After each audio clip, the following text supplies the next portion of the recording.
Dia luna merdia sucedeu um acidente aqui na área de San Fuego, onde um truck adentra um carro. Algo sona incrível, pero meneer, o chauffeur de truck, não se compreende que ele estava para subir o truck, ela subiu o truck para vai traja, agora está saindo de correr de sua casa, o truck lo queda sem break, com consequência ela adentra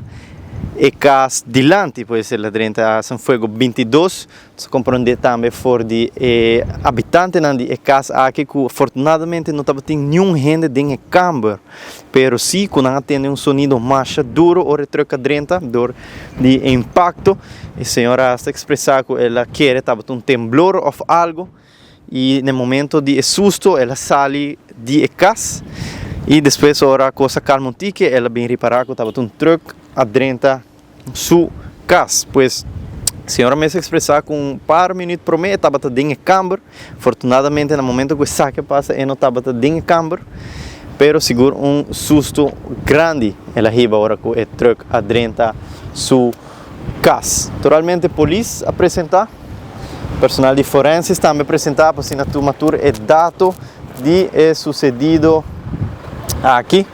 também toma dados de chauffeur e seguro é dano material na casa basta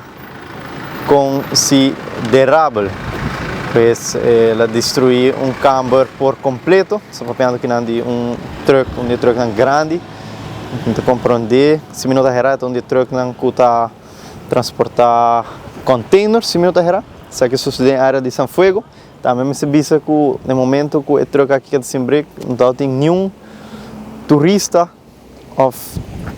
tours passando, e a coisa aqui pode trazer consequência mais grande, pero afortunadamente não tem nenhum herido. Isso aqui depois o que passa aqui na área